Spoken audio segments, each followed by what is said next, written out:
starting again. I don't want this discussion to be like in the middle of the video.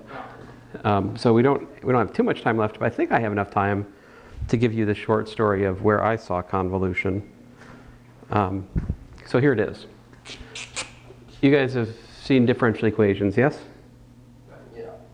Okay, so one of the things you can define is the Laplace transform. So like the Laplace transform of y, right? Of t, right? It's a function of s. It's defined to be the integral, well, typically integral from 0 to infinity of, and you know, there are more sophisticated versions of this, but let's just go with the standard plain Jane differential equation ones. So e to the minus st y of t dt. So this is the Laplace transform.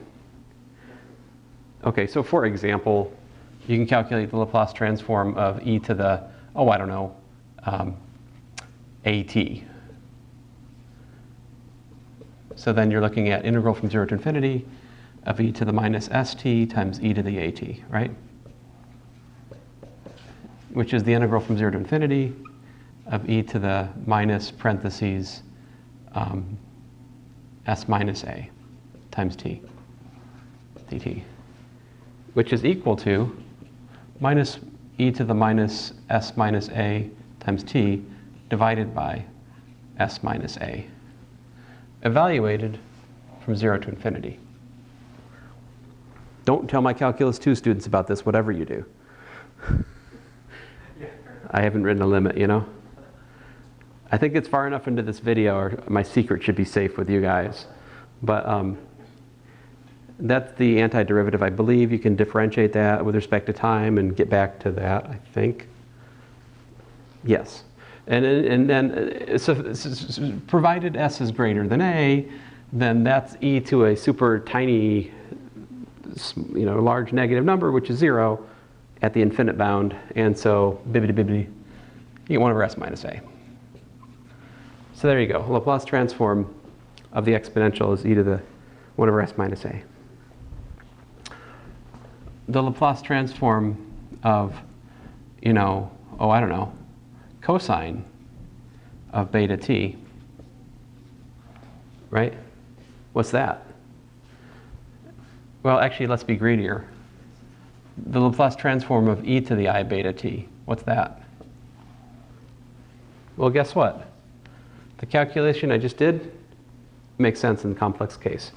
So it's 1 over s minus I beta. I can put a equals to I beta. And then what I can do is take this bad boy here and multiply it by s plus I beta over s plus I beta. In so doing, I get s plus I beta over s squared plus beta squared. On the flip side of things, this by Euler's formula is the Laplace transform of cosine beta t plus I sine beta t, which, because this integral is linear, we can break up into the Laplace transform of cosine plus I times the Laplace transform of sine. So, pretty good value. You get this is equal to that, equating real and imaginary parts. Tells us, in fact, the Laplace transform. Yep. Exactly. But no I in it, right? Yeah,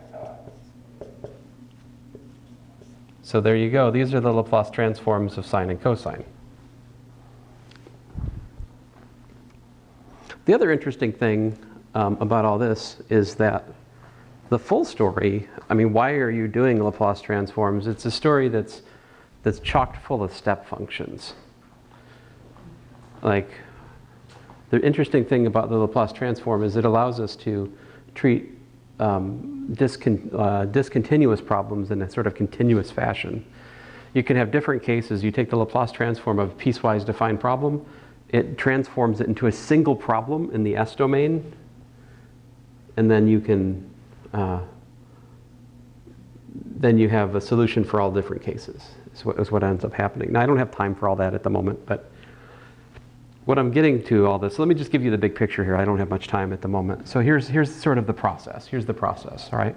So you're given a differential equation in y and t, right, with an initial value.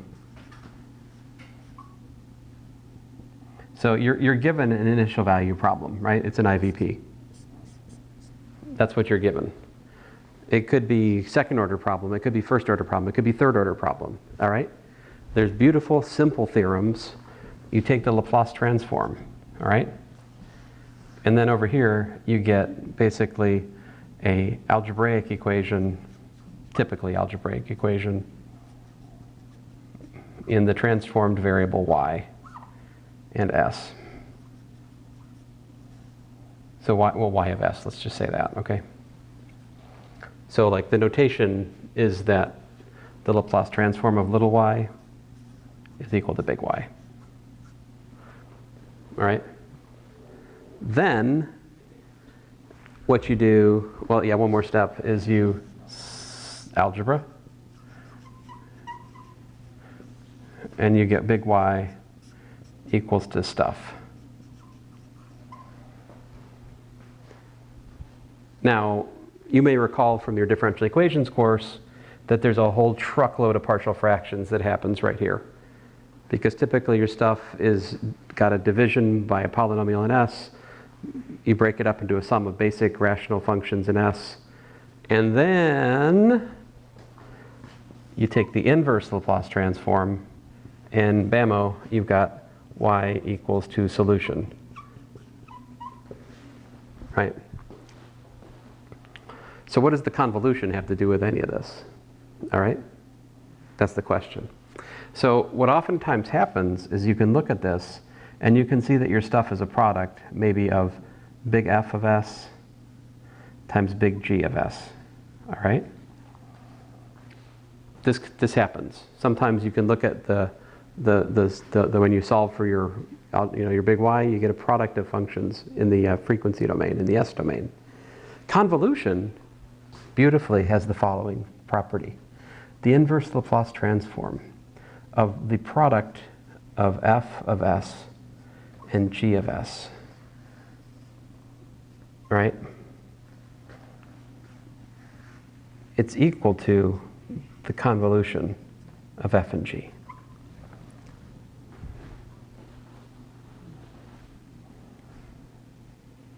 So convolution kind of gives you a sort of homomorphism property for the inverse transform, where you convert products in the S domain to convolutions in the time domain. This is very interesting and especially important to like the theory of Green's functions and all that stuff, because like a lot of times what happens is one of these functions, f or g, is sort of characteristic of the system, and the other is characteristic of the external force. And so you take some kind of like convolution and it, well anyway, there's just much more to say here, but that's the place I saw convolution, is it gives you a way to take the inverse transform of a product. And this is like pretty much the only way I know to take the inverse transform of like some higher things. Like if you have 1 over an irreducible quadratic squared, you know, like how do you, well, it would be the convolution of like sine with itself or something like that. Now the cost of this is high though, see, because in order to actually calculate the convolution, you got to do this kind of integral over here. You have to integrate the one function shifted against the other function. And it's, you know, with a variable bound when you look at this in practice.